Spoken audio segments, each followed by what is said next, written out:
start having kids, and that dream started to change. I have goals, but I have a purpose in this profession. Having kids and doing a lot of other stuff. And as you grow in this profession, if you're not genuine about it, you're not going to be successful. Welcome back to First Down presented by CoachTools. I'm your host, Justin Titchenell. Episode 127 featured EJ Shelby, the offensive coordinator at Hamline University. Today we spoke about his experience in the coaching profession, emphasizing the importance of authenticity, hard work, and networking. So let's dive right into the content, and I hope you enjoy.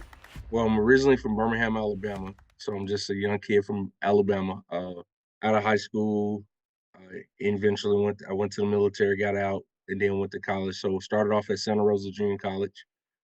Played Coach Wagner was there as the DC. He had some stuff he had to step away, and then I ended up going to College of the Desert out there with Dean Dowdy, and DB coach there was Coach Littles. After there, went to Taylor University, played for Ron Korfmarker. The DC there at the time was Avant Mitchell, who I still have a great relationship with. There's a reason why I went to Taylor. After that, finished off at Arizona State, but ended up going to move to Minnesota because I know there's a lot of coaches out here in the world, and my background was kind of strength and conditioning.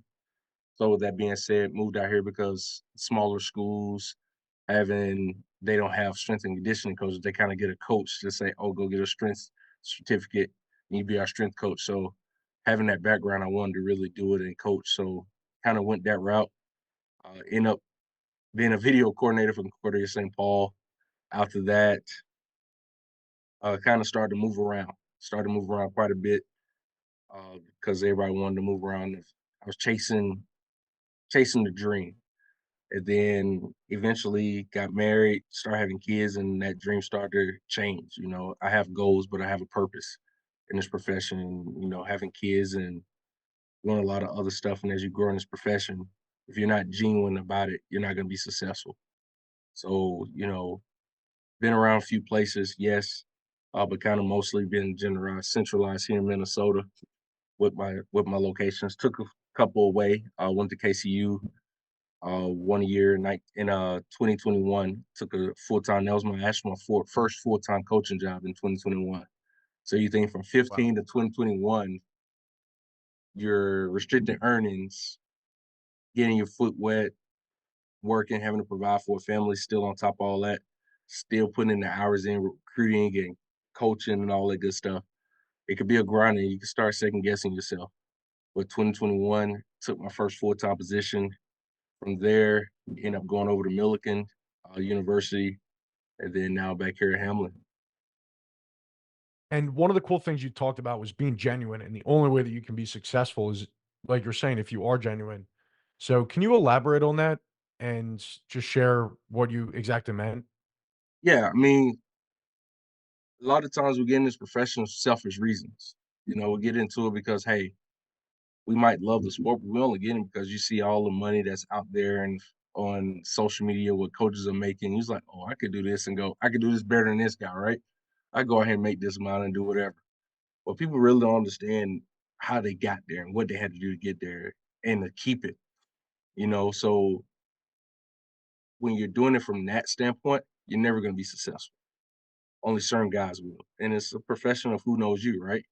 When I first got in this, thought, hey, with my knowledge and with all this stuff, in so many years, I'd be at the Division I school doing this and doing that, right? But that didn't happen. You know, my career actually didn't start until 2019, I like to say. Before then, I didn't network. Little did I know I did network. Actually had an opportunity to start networking when I went to Wyoming for a camp and where I met John Richardson, who's now the DB coach at Washington. And we connected very well. But the one thing I didn't do was stay in contact with him. I was like, I'm up from that generation when you crawl before you walk. That's kind of how I grew up, right? Crawl before you walk, learn, and then eventually people will notice you. But you do that, but you also got to put yourself out there. People got to know how you are as a coach.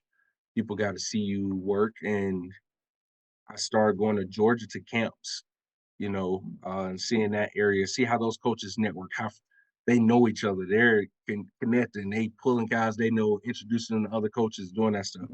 I didn't get that here in the Midwest. I'll be honest with you. I didn't get that. I didn't have those coaches to pull me and guide me through that process. And so being around those coaches at Kennesaw State, Darius Safford, being around Ma Tinker, who runs the Minority Coaches Association, Coaches Football Association in Georgia, right? Seeing those guys, going to Mercer, David Cole, those guys, connecting with those guys and building that relationship, going to the convention where I met one of my mentors, Winston October, who's now the office coordinator, co-office coordinator at Richmond, right? Meeting Gunnar Brewer, somebody I can talk to and reach out to um, over COVID, meeting other coaches, being able to work the Manning camp and having a good relationship with the great late Buddy Tevens, right? Those are guys I would go to, like Coach Stevens and those guys. Hey, get questions. Coach Woodson, who's at Arkansas, like talking to those coaches on the regular, kind of where I'm at right now. Because there was times I was like, do I get away from being a position coach and try to be an analyst or QC somewhere? And everybody had the consistent message: stay in the room, stay in the room. Yeah. You know, keep coaching your room. It's gonna happen. Like, don't rush it. And a lot of times we're impatient. We want the now and don't want to trust the process. We tell our guys to trust the process because the process is not about the results right now. It's about the future, right? It's the grind, the work you put in to get to where when you do get that job, when you do get that opportunity, you've prepared yourself so when that time comes, you're ready to roll. Yeah, and I think you said it exactly the way it is, coach. You have to be able to learn those skills over the course of the process. And it's not about the destination, and it sounds cheesy, but it really is true. Everything that you learn along the way is something that you're able to take with you into the future, and it's going to better prepare you for that next situation. And it's really cool coming at it from a different perspective and being in the football world, because I was a former college player at Gettysburg, and a lot of those lessons that I've learned being a player, I'm able to apply to what I'm doing right now with the CoachTools project. So, and it's interesting to hear and speak with coaches such as yourself who have been successful and have also talked about the process, because like you're saying, it's not like a 1 or a 3-year process. For some guys, it takes them, I don't know, it takes them a really long time to get to those higher levels. Yeah, and it is. I remember a conversation I had with Buddy Tevens at one point, and we were just talking over text, and we ended up talking on the phone, and he was like, "My journey was different. When I got in, it was different." And you look at his Florida, Stanford, like he's been those places, and he didn't start lower level. He started higher up, and the opportunity came, right? He told me, he said, "You're a great coach." He said, "Don't settle. Keep doing what you're doing. It's gonna come." And honestly, growing up in church, as I got older, he kind of pulled away from the church a little bit, but I still had my faith. But when I got back into the word and get closer to God, it kind of opened my eyes up on a lot of stuff on understanding the process a little bit better. Not just that, me as a coach, you know, you know, we tell our guys to be selfless and do certain things, and it's the same thing for us. And if I'm gonna, it's a sacrifice. I'm serving these young men. So in order to serve them, I got to deny myself for the betterment of them. How can I put them in the best situation and get them to trust me? So, deny myself like I would deny myself for my kids and then some. I got to do it for these players. So my faith is really kind of leveled me and letting God order my steps in the way He wants me to go. It's really humbled me and put me in the position where I'm at now because I wouldn't be here if I didn't let God order my steps. Definitely.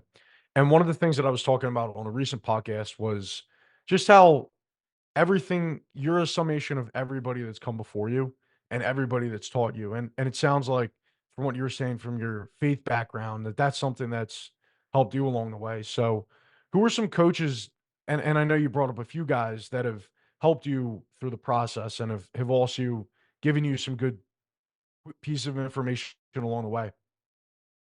Um, my mom, I would say my first one. So I got an old school mom. I remember playing Little League, and I remember one time they got fences around the Little League field now. She'll run down the sideline if I'm taking off and I'm about to go score and said, "I better not beat you. I better not beat you." And I bet like I'm running. There's nobody in front. I'm running, and she's running down the sideline yelling, "I better not beat you. I better not." Like that competition right there, that drive is what started, right?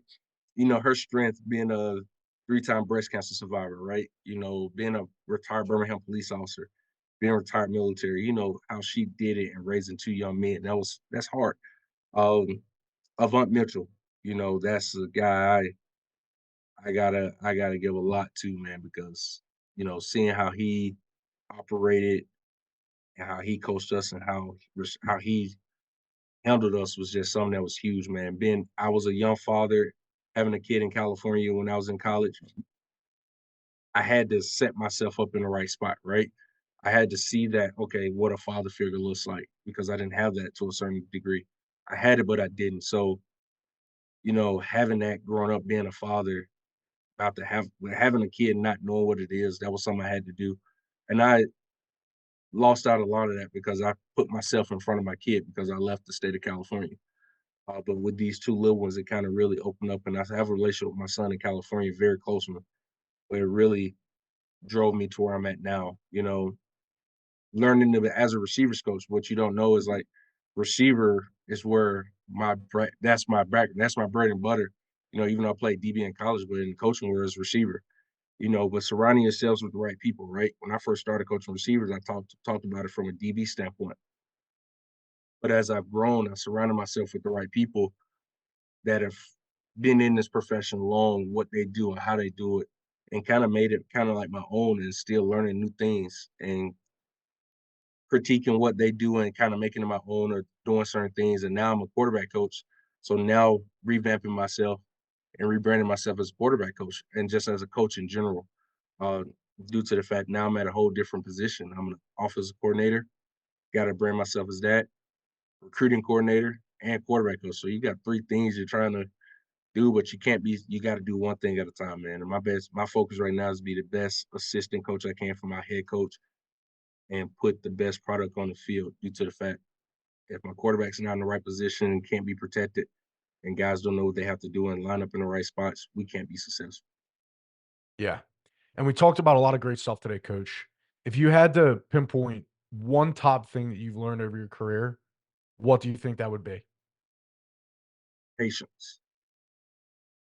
Patience. I think we try to control things our way and don't let God order our steps in the way he wants us to go.